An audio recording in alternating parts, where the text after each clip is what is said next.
Hey guys, welcome back to another video. Today it's all about mixdown, and it's also not specific about Bitwig Studio, so you can reproduce this in any DAW probably.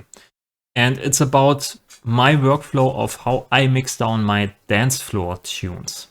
This is pretty important because for every genre there is probably a kind of a different workflow of how you mix down a track, on what you put your emphasis, what you put in the front, how you start your mix down hierarchy, or your anchor sound.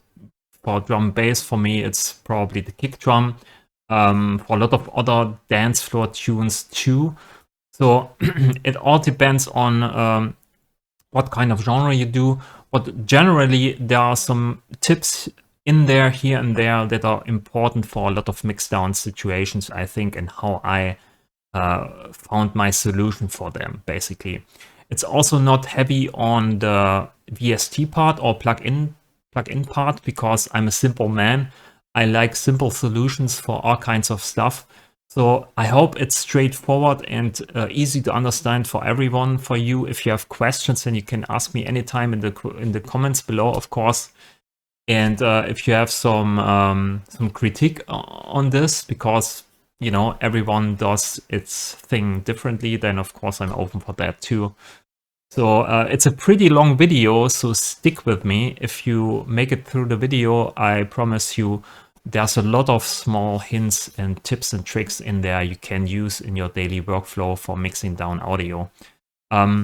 It's obviously not everything, because it's a deep topic. You can dive into every section of the video even more if you want to, but I want to keep it more like an, you know, on the surface, on a rough guide, how you can see and how you approach mixdowns easily. Okay, so let's start the video.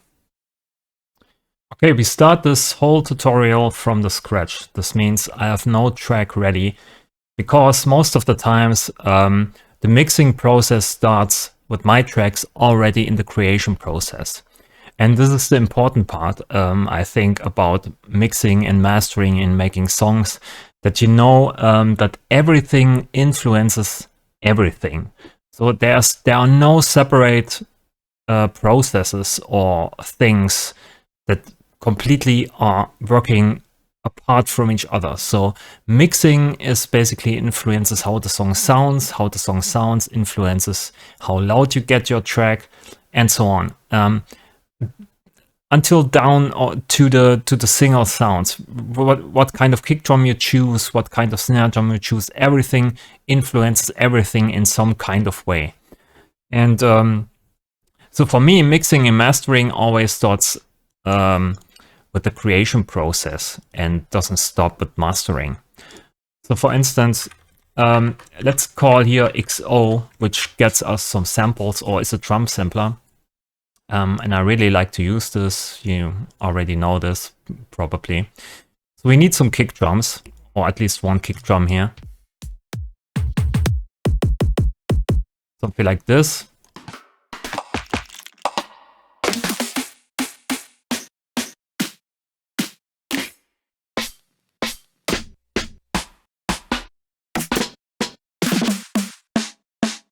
Something like this as a snare and a hi-hat. And when we do here a simple pattern, maybe drum bass for instance, super simple.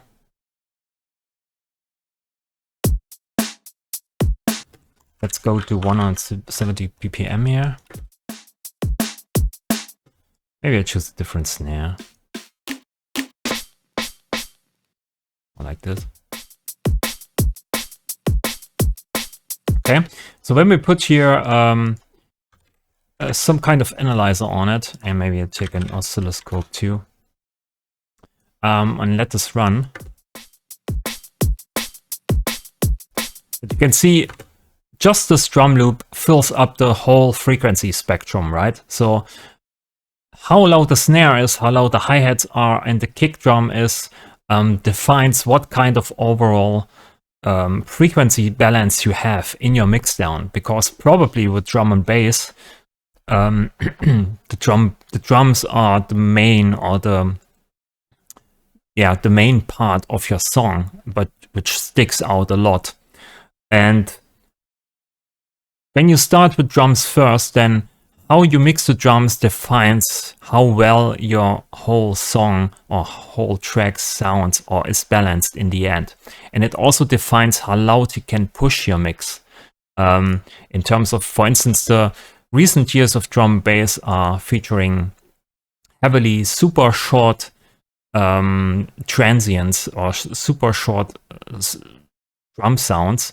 For instance, this here is way too long, right?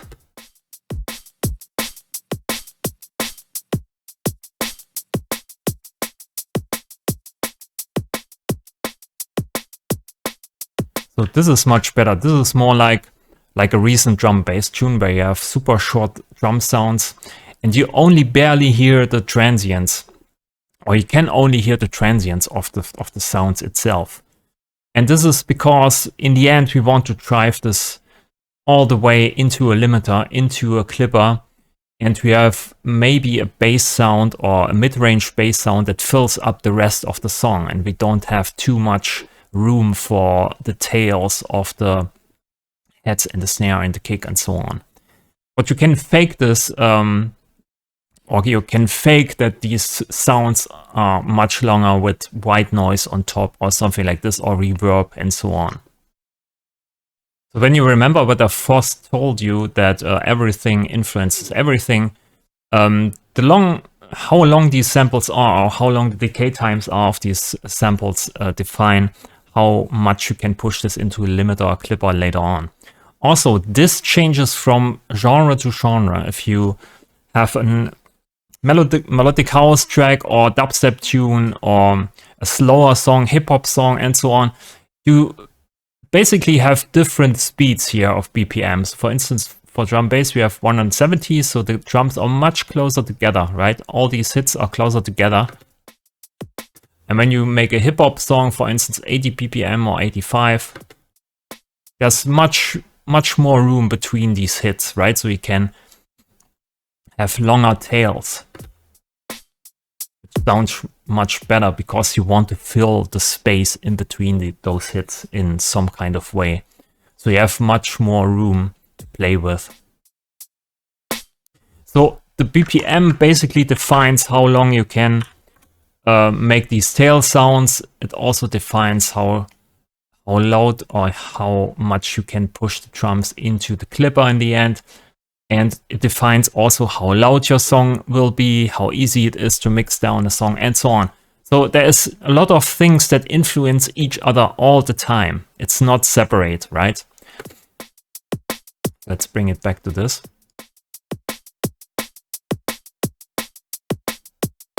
Now we can see here the frequency balance also. If I do here a longer tail, and because in the tail we have much more bass than in the transient is probably just a click around 120, 150 hertz or something like this. And then the bass part comes afterwards in the tail. So when you cut the tail short, it also becomes much brighter, the drum loop itself. So this is also something. If you cut down your tails, you make the sound brighter. Most of the times it depends on the sound. The sound depends on what kind of samples you choose. So everything influences everything. This is very important to know. There's little to no occasion in audio processing where you don't trade anything for something else. So if you remove dynamics, you get a louder mixdown, but you also get less dynamics. If you, so everything influences everything. It's very important to get this, that you always trade something for something else. Most of the times you just lose quality, or you lose dynamics, or you lose transparency, or any of that stuff, and you have to keep the balance between one extreme and the other extreme. Okay, so now that we know this, we probably have to push here the low end a bit for the kick drum to come out. Maybe we can also here EQ the kick drum itself, but it's not really possible here in this drum sampler. It's just an example, right? So, and what I do most of the times is, instead of using here a bigger bass drum, I just use a separate bass drum to layer only bass in. Let's do here a quick.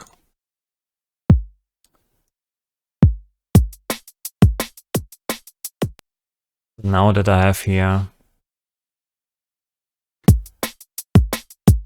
separate layer, I can basically decide how much low end I want, because this is only the low end.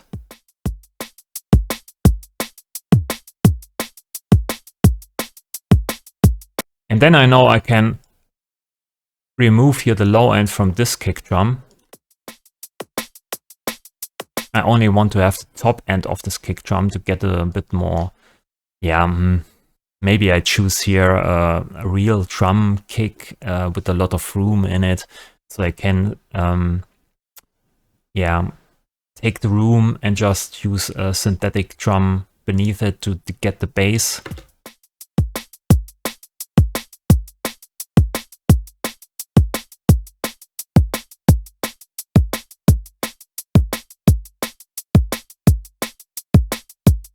And this one gets much shorter, yeah.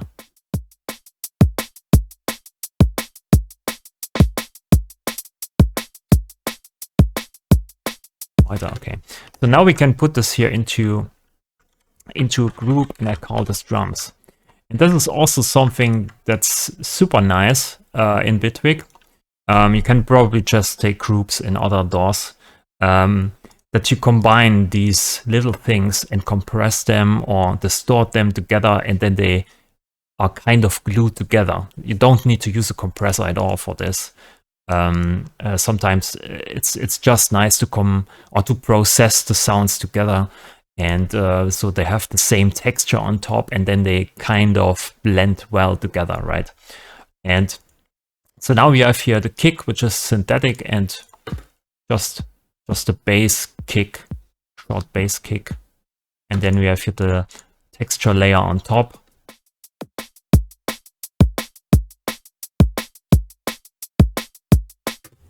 And then we can put on this here maybe a transient shaper, transient control, and just increase the sustain, which brings out the tails of each of these sounds. And we use a hard clip here.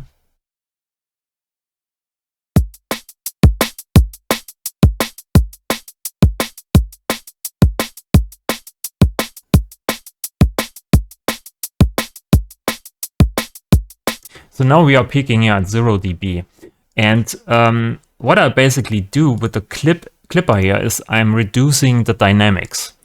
Because I know the snare and the kick are basically super short, and also the kick itself here is super short. And I clip the transients to get rid of all the unnecessary peaks. You can see here the kick and the snare are basically scratching the surface of 0 dB here. When we remove here the clipper, you can see we have a lot of peaks here for the kick and the snare, right? It's not very consistent. And this is also okay. It depends on your music style you want to produce. But for drum bass, it's kind of, you need to, you need to go to the extreme sometimes to get this straight here. If you clip too much, you can hear that the bass of the kick drum becomes or gets too much overtones. It loses basically the punch.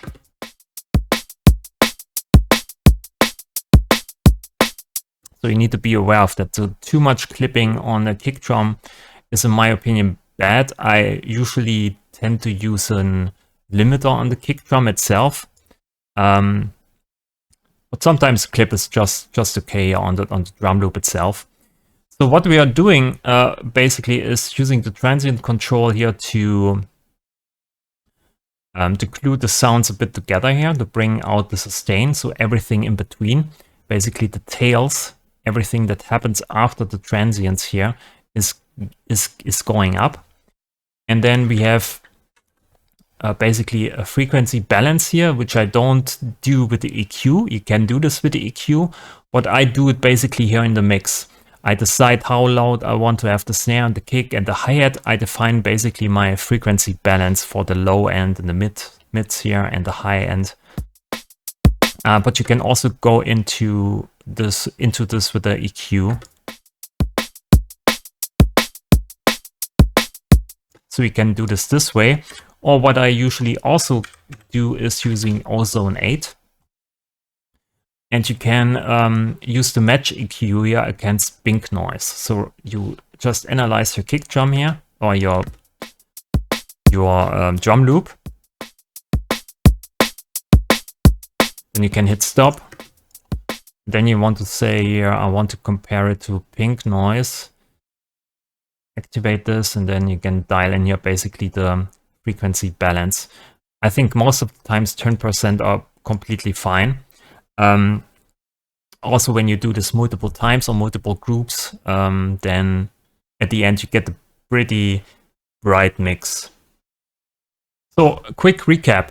It's very important what kind of sounds you choose for the mixdown in the end. It's also important how long these sounds are and the frequency balance of your drum set.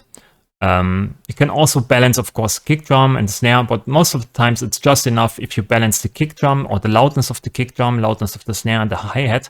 And that defines basically your overall general frequency balance, because the kick drum decides how loud the low end is, the snare drum decides how much there is in the mids, and the hi-hat defines what's happening in the top end, right? So you have control over all these three sections in your mixdown. And because most of the times in dance music, drums are the loudest part in your song, this defines everything. So it's very important to get this right, in my opinion. It's probably not important for ambient because you don't have drums there, but it depends from genre to genre, right? You have to take some kind of anchor sounds for you to kind of build some hierarchy, right? You have the drums at top, and that they define everything, and everything else depends on the mixdown of the drums. I think in earlier mixing courses here, you learn that you have to use the kick drum for that. So the kick drum is the loudest part. It's basically peaking at 0 dB, and everything else is basically below that. Or you have to decide what kind of hierarchy you define then from the kick drum else. But you start with the kick drum, and then you go down all the instruments or the tracks from the kick drum onto all the other sounds. And for me, it's basically most of the times the same. So I use the kick drum as the loudest part, and I want the snare to have a bit more quieter than the kick drum, and the hi-hats even more quieter, right? And then there's the bass sound below the kick drum is also a bit quieter than the kick. So the kick is the loudest part. This is my anchor of the mixdown. And this is sometimes also important to have this in mind, because I see that some people struggle with jumping back and forth between different sounds. You know, you make the kick drum louder, then everything else becomes quieter. So they raise the snares and raise the hi-hats, maybe make a pad sound, then this is too loud. So this is pretty troublesome. So the best way of doing this is basically to build from the start. So to start with the kick drum and say, this is my loudest part.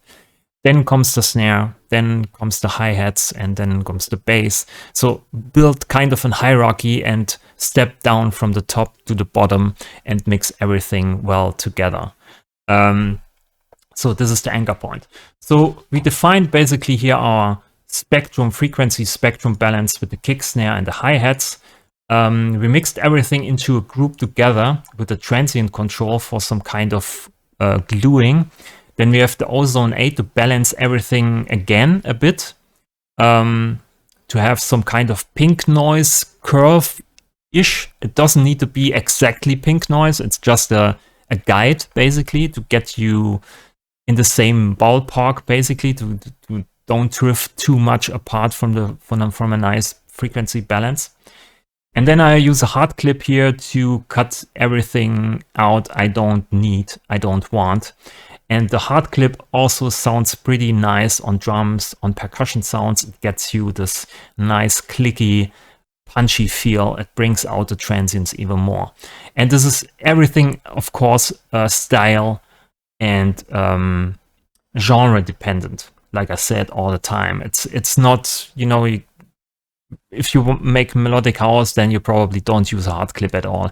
You use maybe a compressor for that or a limiter to get a more softer sound, right? So it depends. Okay, so now that we have here a nice frequency balance for the drums, which is in my opinion okay so far.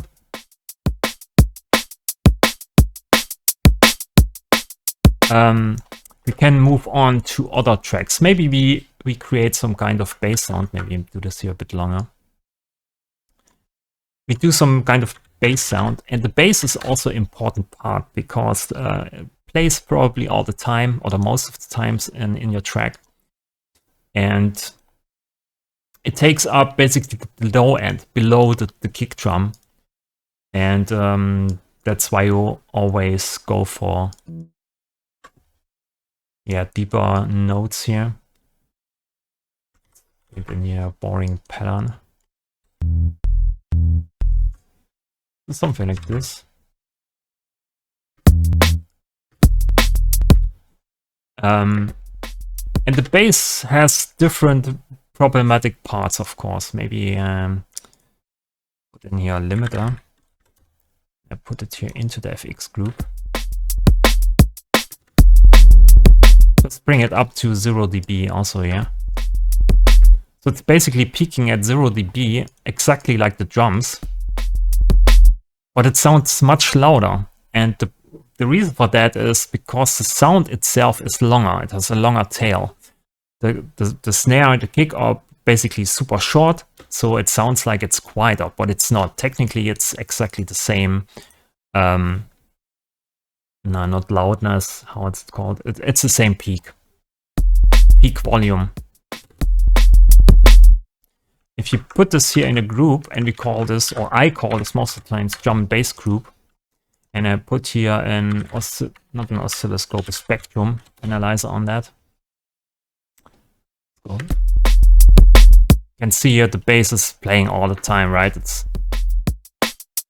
And then the kicks are peaking here. So it's way too loud.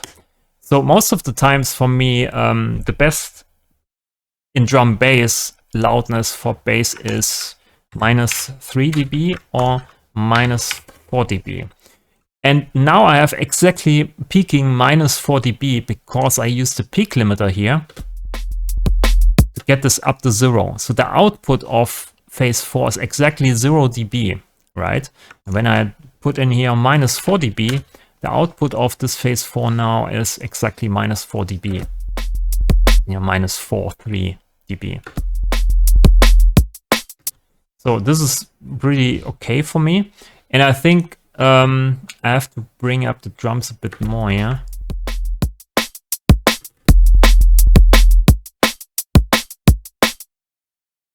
Yeah. Loop this here a bit. So the first problematic part is that the kick drum is in the same frequency range as the bass. That's the first problem, and you probably saw a lot of tutorials explaining that, how you can circumvent this with sidechaining. So I take here the kick drum, and every time the kick drum plays, I pull down the volume of the tool here.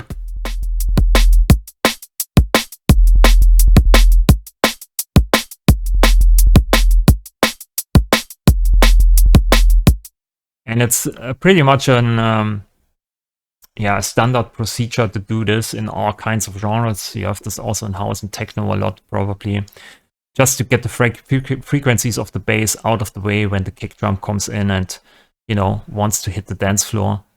So this is one way of doing it, of course. You can also put in here an EQ and maybe bring in a second reference here, which is probably the drums master post. You can see at the kick drum, it's playing here some kind of in the same range. Not really, I mean, it's more like above 100 hertz here. Because I know that already, that's why I tuned the kick drum, how I tuned the kick drum. So this is also an important part. When you do this all the time, producing like this, you tune kick drums in a certain way because you know you will add the bass sound in a certain frequency range. So you already get this out of the way. But here we can basically go in and we have here this frequency balance still in place. But after that, you can use here maybe an EQ and remove some of the low end of the drums. This is too much probably. But maybe remove here the low end energy of the kick drum below 100 hertz, because everything that we need is above 100 hertz. This is the click or the knock. And this is also dependent on the style, on the genre you do. Because in house and techno, you probably want a really deep, rumbly kick drum. In drum bass, you don't want that. In hip hop, you maybe want also a pretty nice kick drum. In trap, I don't know. Maybe in trap, it's dependent on the style. But also there, you want basically from the kick drum only the snap, this attack, which happens probably around above 100 hertz. And the bass is used by the bass sound itself, right? You take basically the snap of the kick as an accentuation, and then the bass itself fills the rest of the set. So it sounds like the kick and the bass is the same, but it's not.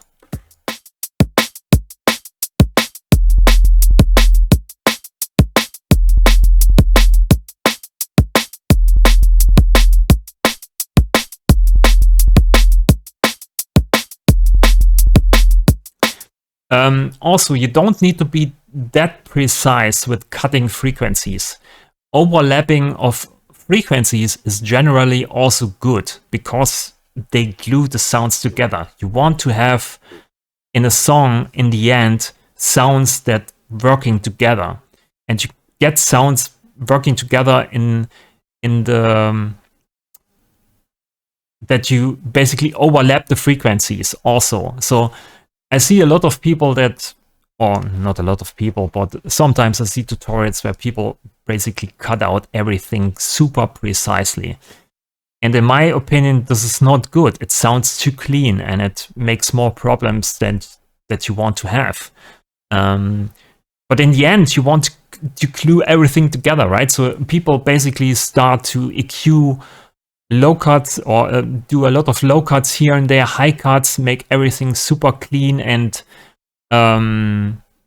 yeah, cut out everything, and then in the end they put everything into a group and then they try to glue everything together with overdrive and saturation and compressors and so on. So they do basically the opposite thing in different parts. So overlapping is generally not bad. It's good. You want to have sounds that work together and overlap, okay? So if you have overlapping frequencies, it's okay. But you can hear here, when I cut this a bit at this point here, it starts to sound more, you know, cleaner. But I don't want to have too clean. Right, so it sounds like a bass and there's a drum loop on top. That's not what you want. You want to have a drum loop that works together with the bass, so you need overlapping frequencies. I mean, it's still clean, but there are still some overlaps, which is good.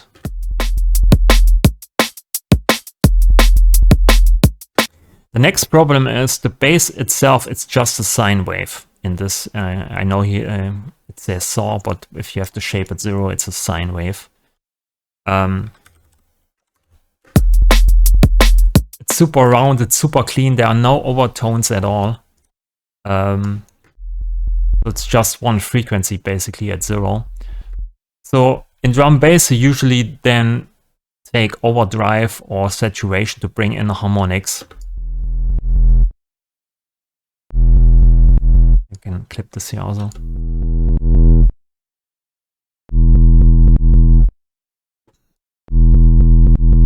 Which is more like a rounded square here. Maybe bring in a different operator here with a different frequency. Detune it a bit.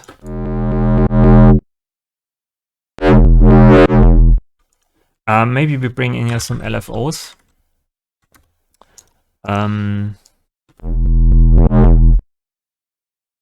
No tree trigger.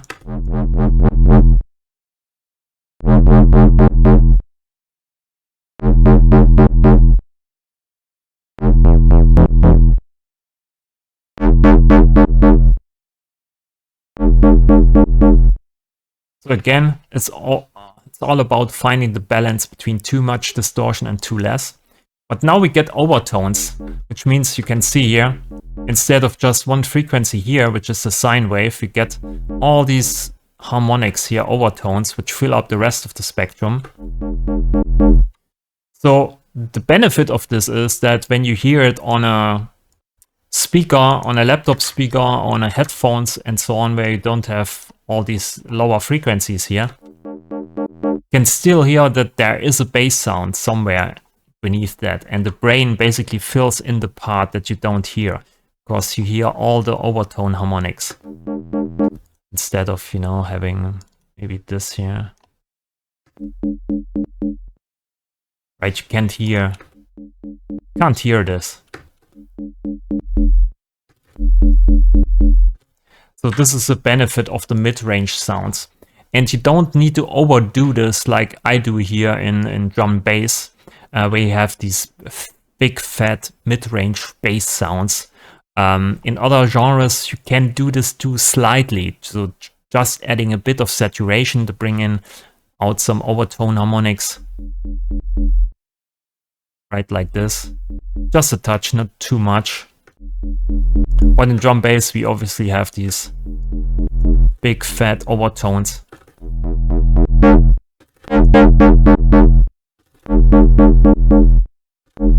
And sometimes you can see here also the mid frequencies are much louder than the bass itself. But not that bad.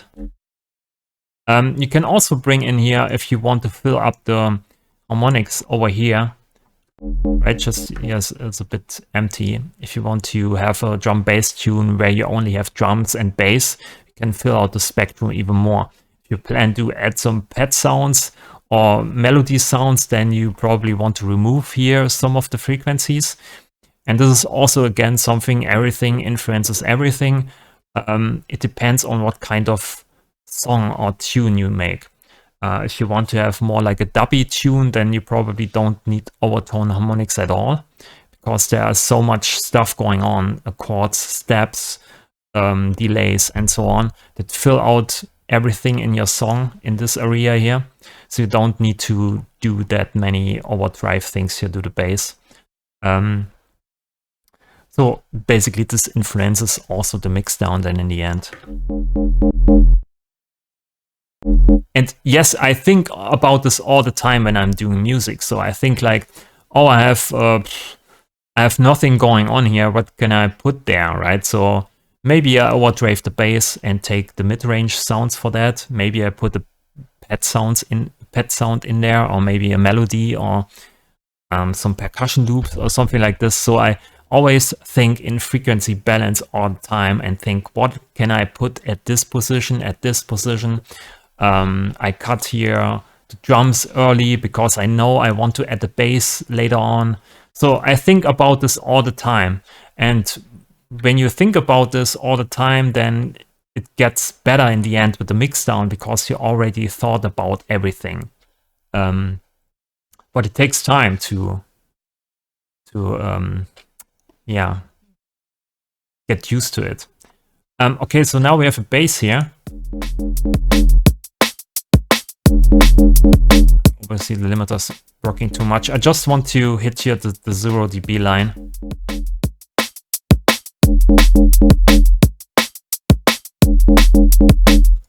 So now you can see we have here a bass sound at the start here, but here nothing happens, right? So you can, it's also a balance thing. What happens here? You can add a second bass for that. Usually I do something like this, where I take the first bass, duplicate this here, and just move this over here and do a different track. So take maybe a different ratio. So you have like a riff. It sounds like this.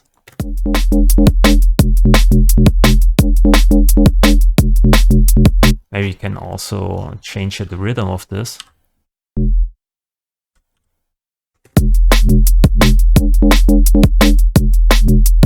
So this is an easy thing to do. You can also think about using a reverb. For instance, in Bitwig you can split the frequencies here in a low band and a high band and put maybe just a reverb on the top, so everything above 300 Hertz is then has a reverb on it.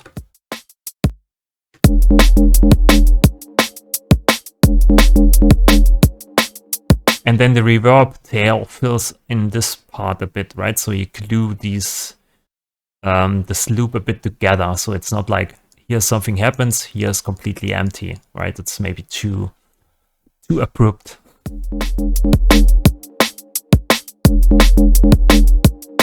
It's maybe also a good part here to add some chords, could be.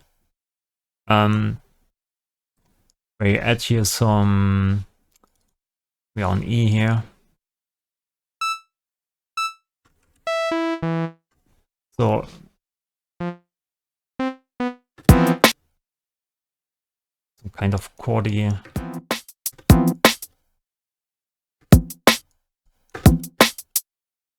delay on it.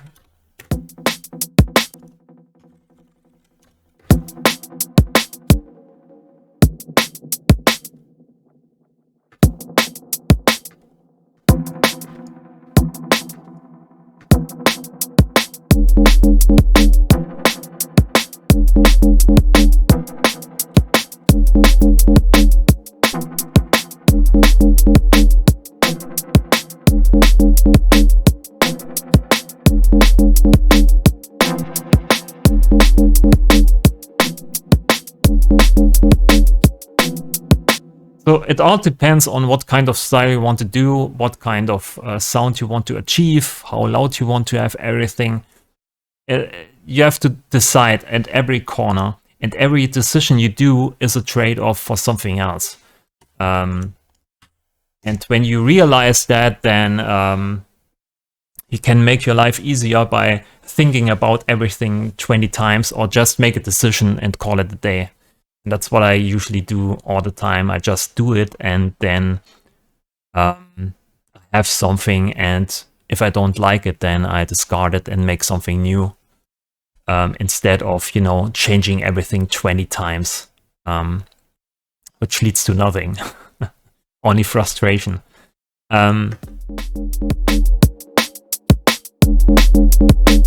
Maybe I put here a second bass, that's, I think, better.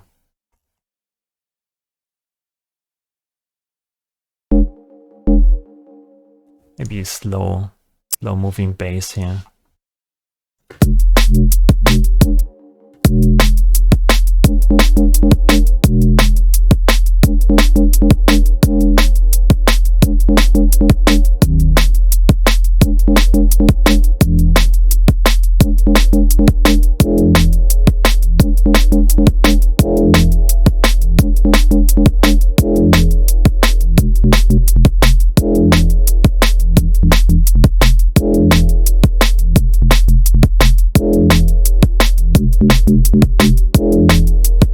Maybe you can also put in here some kind of Let's see.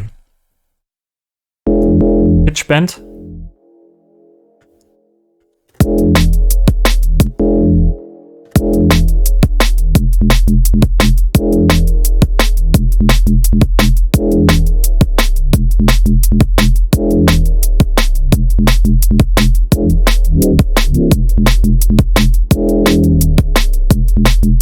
That's maybe too much.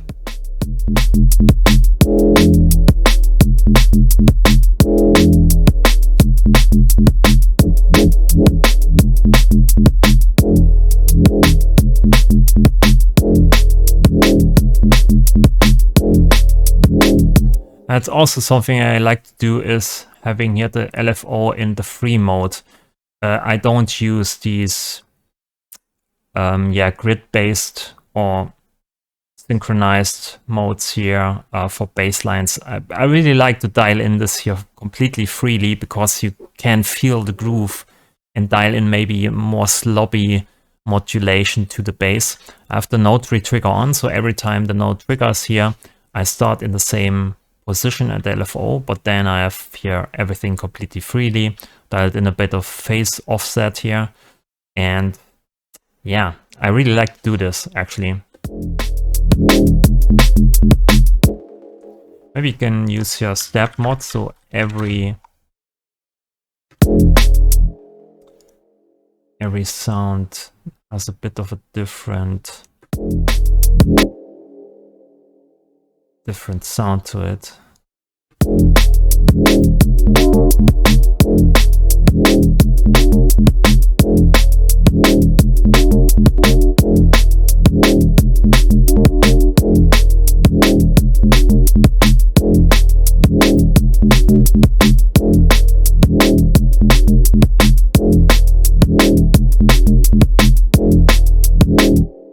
Okay, so now that we have this here, so we have two bass sounds, we call this bass. And I probably can also here use the, don't need that, and this tool device, ducking device. I do this here on the group, right, on the bass group, because we need the ducking on this bass and this bass. Oops. Accidental deleted here. Okay. So all these two basses are basically exactly minus 4 dB loud. And drums are the loudest part. From the drums, the loudest part is the kick drum. Oh, I need to balance this here with the peak limiter. Right, I just want to have the kick drum peak here at 0 dB. That's all I want.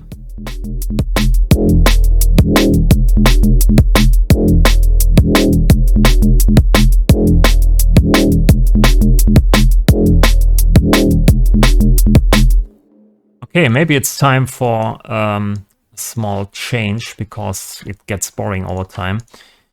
So we add here some shakers. Put these into the drum group here, and I use some maybe tambourine samples.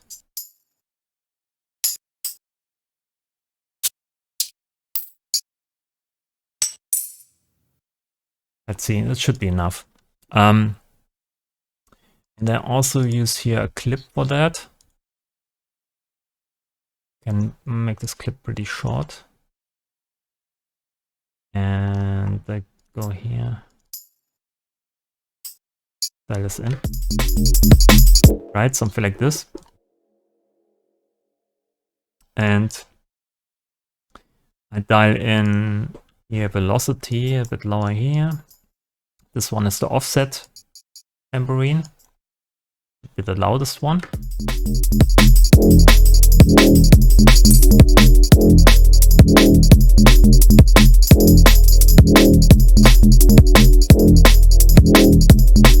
And we do all these things pretty short here, because the kick and the snare is short, so this should be short too. We can use your hard clip again, because we don't peak here at 0 dB, right? Way down here.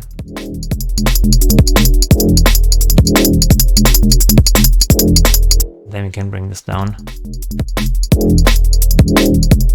You can see it now. We have here basically a nice peak line.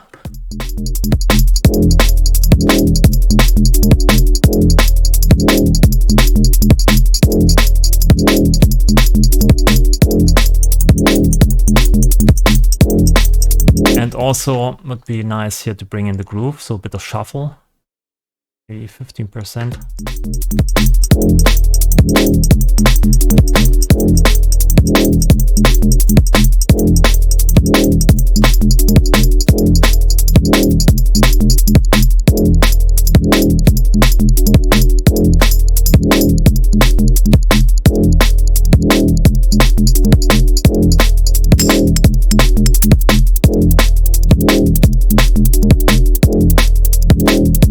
So we have here then a shaker for this part.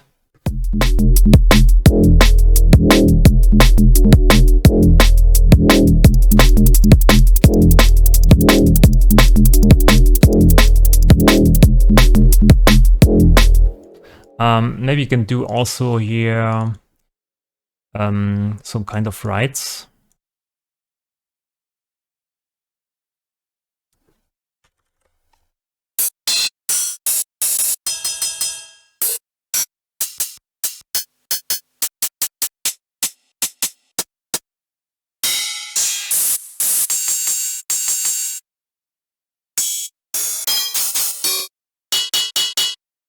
I probably have to high cut this here a lot, because I only need here the highest high part.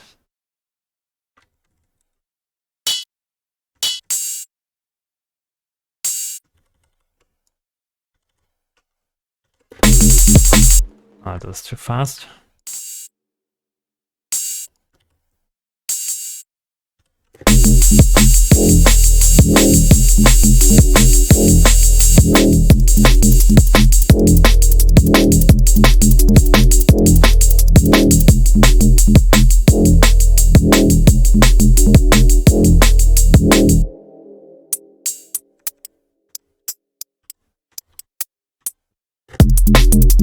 Yeah, that's better. Maybe pitch this a bit here.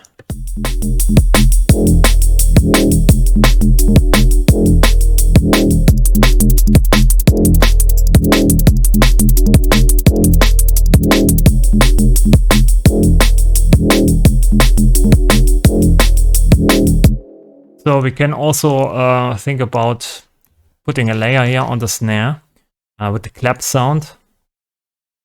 So just to high top layer. So we have the snare in the mid part here, and on top we have the clap.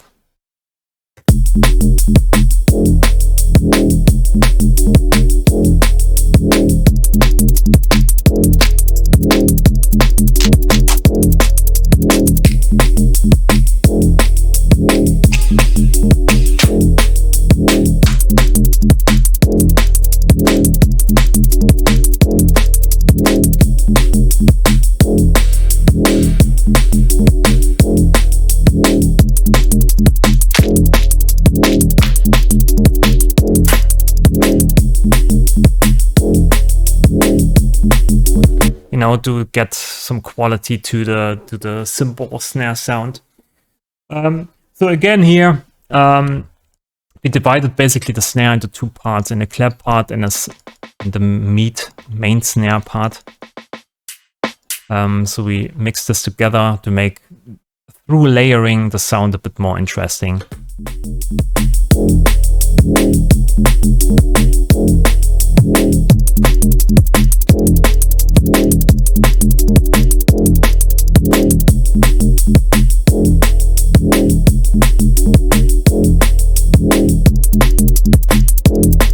Maybe we can export here this whole thing. Raw kit, MIDI, beat as MIDI. That's what I need. So we can stop here the playback. Put this in here. Maybe remove the clap part. In the first part here. And switch to this part, we get the clap.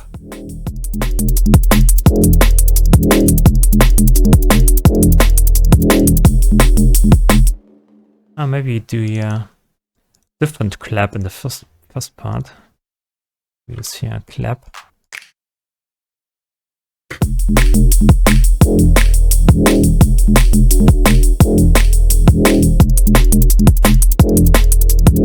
We can change the sound in minimal small amounts, but it sounds like, you know, more interesting, and yeah, that there's more to it than it is actually.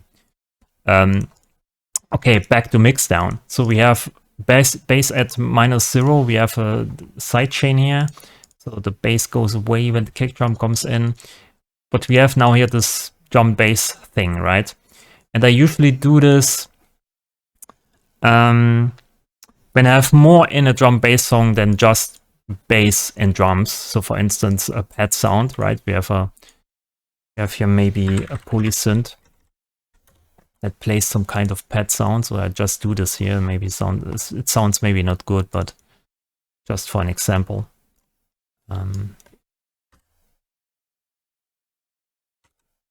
Go to E.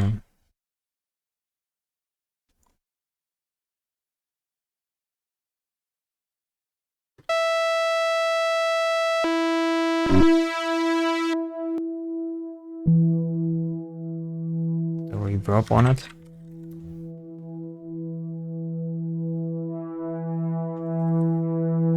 Randomize.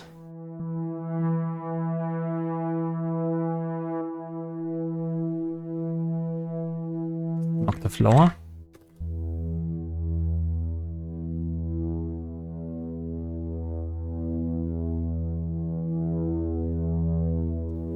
Maybe pitch shifter here.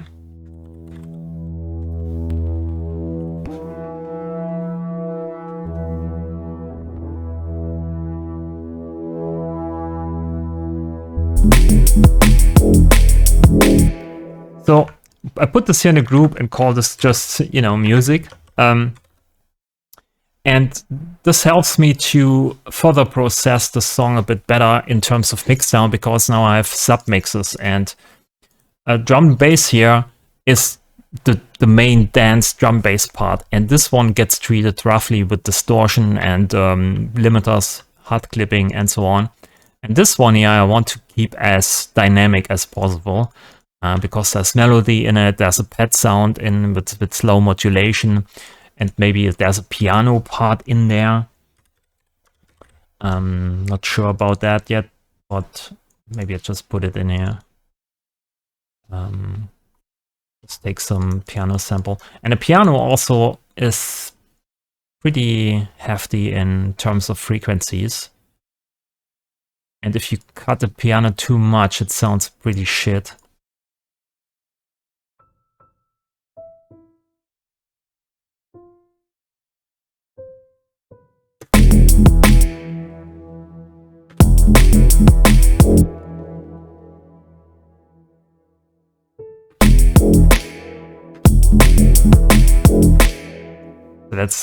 Let's call it a day here with the melody.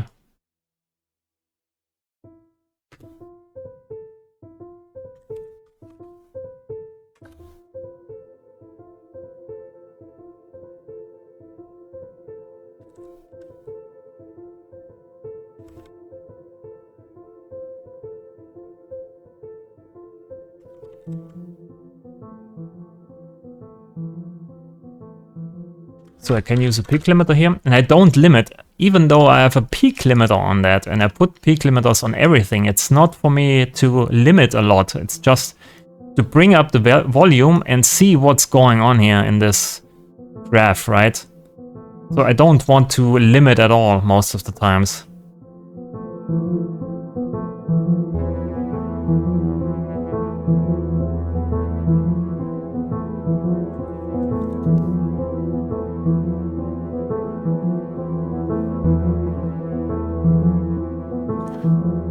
and go here to the pad sound.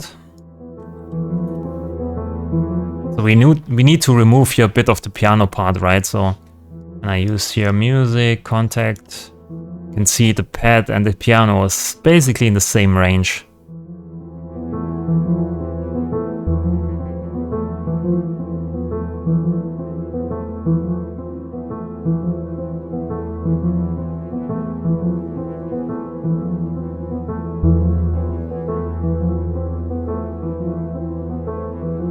Which is not bad, but you know, it's not good if you want to push this to the limit with the limiter. But we don't want to do that actually here. You have the piano part here and the pad part, and we can cut this out here because this is bass and kick from the drum bass part. And we maybe put here a frequency balancer on it. So I use the ozone 8. I put this actually in front here. Just analyze it a bit. Let's stop, pink noise, matching, and you can see here it wants to push the higher frequencies. And then we maybe put your peak limiter on that.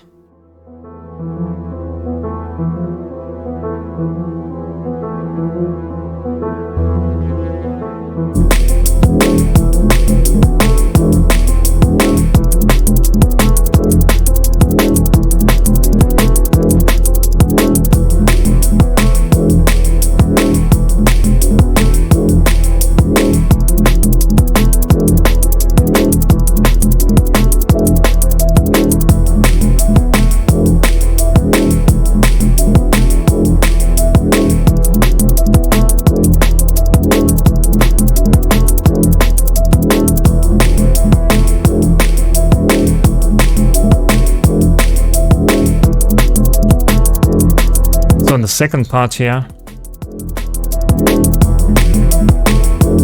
I go an octave higher.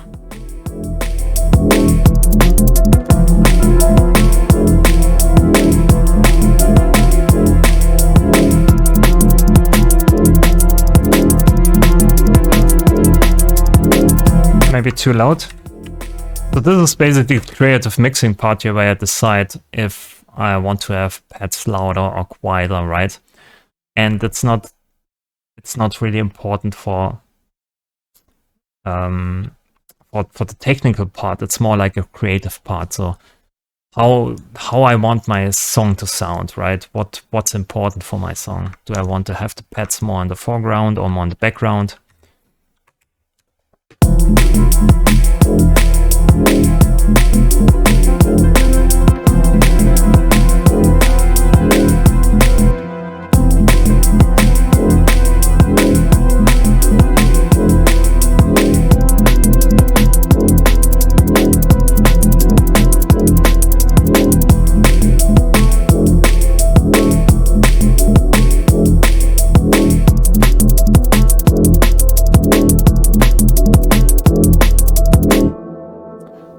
Maybe I do more distortion here on this one.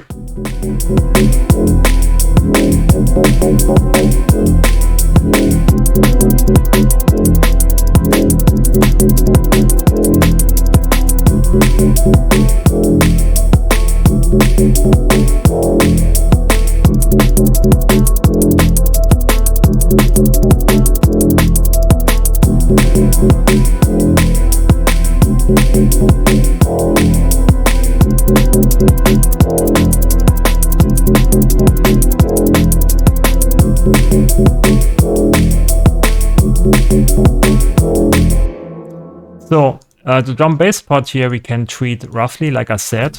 We can go here in full distortion mode basically, and I usually tend to balance again. So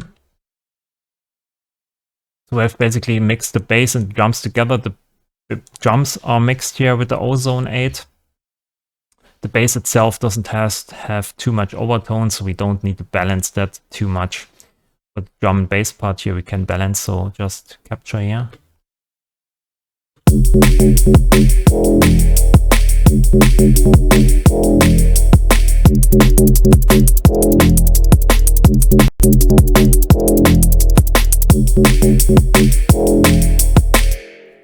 So, and then here again, most of the things that are peaking above here, 0 dB, 3.5, are probably the drums. So I can hard clip these again here. Just put hard clip on it with no input gain. So you have 0 dB. You can drive in more.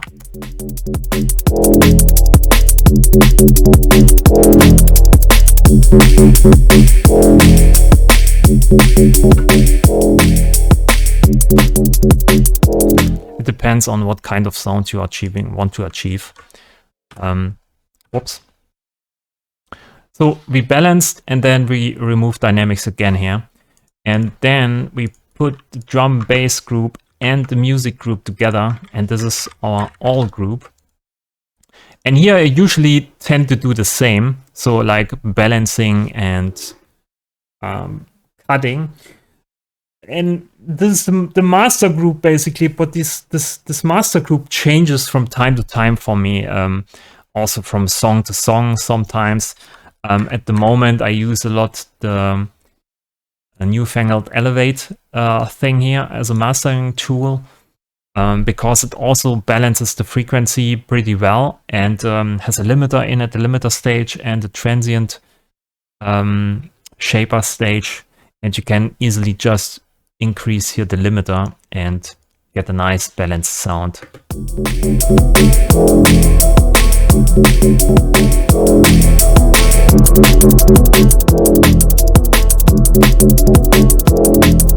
And I can already see here on the left side on the thing that we are already pretty loud with them. It's probably too loud already.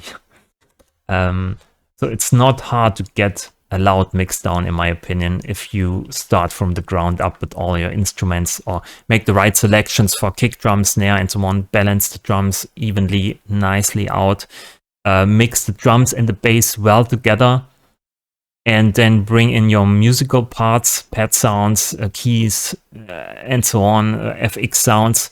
Mix these separate, then bring the music part and the drum bass part together.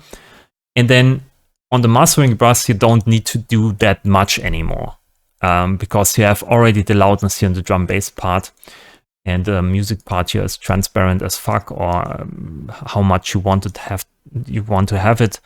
And then you mix these two together and you don't have to do that much anymore on the all part here. As you can see, we have here -6 LUFS max, which is super loud in my opinion already. I know that some drum bass artists go below -5 or so -4 or something like this, and you can drive this mix down here even more if you want to. Just put this up.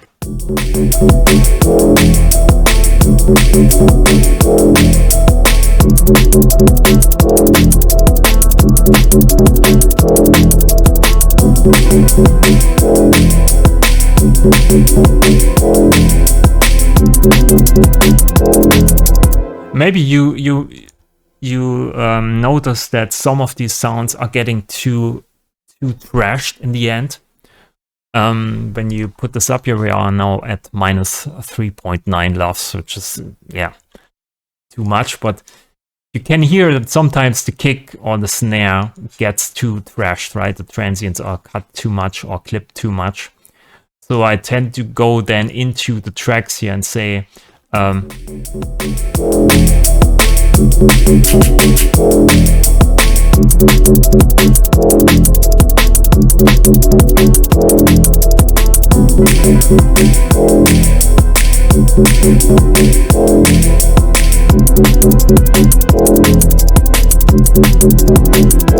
so I go then into the tracks and maybe reduce the volume just a tad from the snare and the clap and so on, to get, you know, more transients back, or to pull it out of the limiters on each of these groups here, to get more dynamics back without losing the loudness. But you need to hear that. You need nice speakers, you need nice headphones, of course, to hear what's going on, and you can't visualize that. That's also important. Don't focus too much on visualizers, right? I know there are a lot of spectrum analyzers here and there, and you can buy a lot of stuff, but you need to hear it. It needs to, because you make music. If you make music, music is for your ears, and you need to hear it, what's going on. So you need good headphones, good speakers to hear, transients to hear when something is out of alignment, and you can't trust visualizers alone. Also, when you focus too much on visualizers, you tend to make everything too clean. You cut out a lot of different things in milliseconds, and it makes no sense. It's over engineering in my opinion. Too much people are putting too much emphasis on, you know, small things that are not really important. You can hear when something sounds wrong. You can hear it. Don't focus too much on visualizers. So yeah, this is basically a rough rundown of how I mix down most of my tracks. It depends, like I said, on style and genres. A lot of these things here I did for this drum bass tune. This is basically the extreme part with grouping drums into drum group, then the drum group into drum bass part with the bass together, and then into an all group. But for techno and house, I'm a bit more loose.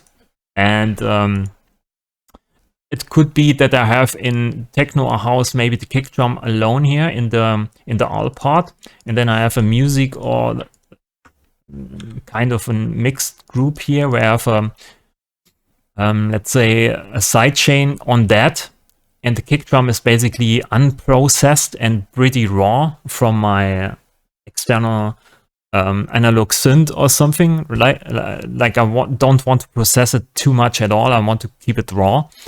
And then I have this alone, and this defines the whole mix down, the kick drum. And then I have the rest in this group here. Also not so much processed, maybe Gullfoss on it, which is an automatic here tool for removing resonances. I use this a lot sometimes on transparent sounds. So yeah, it depends basically on style and genre what I do, and also it's how much I dial in these clippers, how much I dial in the limiters. For certain styles, I don't use clippers at all. So for house and techno is for me, it should be sound warm and round, and there's no place for clipping, for hard clipping, in my opinion. So you need only compressors and limiters, and yeah, for glitch hop and something like this, I think you can saturate the fuck out of everything. It only benefits you in a way. This is how I do it in drum bass here. So you have to find your own ways of grouping these things together here. For me, this works pretty nice. I'm pretty fast with this workflow to get a nice, good sounding mix down that is also loud and consistent. What else to tell you? Yeah, you have to listen. I mean, that's what I hear all the time everywhere. You have to listen, and it's completely true. You have to know. You have to know when you dial in something too much, in terms of clipping and overdriving and so on. You have to think about 5 steps ahead, maybe sometimes. So when I choose a kick drum, I think about my bass. I think about my pad sounds all the time, what I want to do next, and this then decides what kind of kick drum I choose. Also, the sound I'm going for. Do I go for an neurofunk tune? Do I go for a kind of a atmospheric drum bass thing? So this basically defines everything. So it's like I plan out in my head multiple steps ahead sometimes. And this then defines what kind of decision I do in the moment. Also, it's not it's not so important that your first mix down sounds great. I would advise you to, when you start out making music and you are not sure what to do, don't do anything. So you can do, or you can make super nice sounding tracks without dynamic processors at all. So for instance, compressors are basically made for when you record something, when you record a drummer, and a drummer can't play every hit at the same peak level. It's impossible. It's a human, right? So you have inconsistencies in loudness, in the snare, in the kick, and so on. Therefore, compressors are invented. Inside the DAW, inside the box, if you put on a kick drum here, this kick drum is always the same loudness, the same peak level. Maybe there's a oscillator in the kick drum here that's not triggering exactly when you trigger the note, so you have kind of sometimes a click here and there. But most of the times this kick drum or these snares or these sounds you trigger from a digital instrument are the same loudness, and there are no inconsistencies at all. So you don't need compressors everywhere. You can make a nice sounding, well mixed down song without using limiters and compressors and distortion and overdrive and so on. It's possible. So if you are not sure what to do, then maybe don't do anything. Just concentrate on the creative part. You can cut these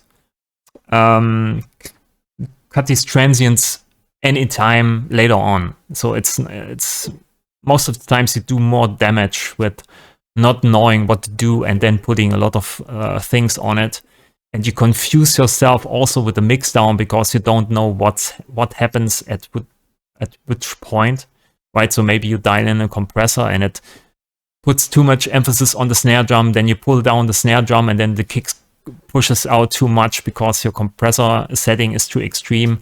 So you make your life more harder than it should be. So don't use dynamic processors at all when you maybe start out. And if you watch sometimes my streams, I do complete tracks or the loops, the first 8-bar loop here, the first 16-bar loop, sometimes also without putting too much dynamics or emphasis on dynamic processors. It's sometimes faster even just to put your creative things out of your head into the track and concentrate on that instead of how could I do this much louder, right? Okay, so that's a lot of rambling probably this time in this video. I recorded 56 minutes, holy shit. Hey, you made it through the video. Thanks for watching all complete video in itself. I think it's over 2 hours. So please leave a like if you liked the video. I hope you liked it. And also leave a subscription on the channel if you want to see more videos. Activate the bell, the notification bell. Thanks for watching, and I'll see you in the next video. Bye.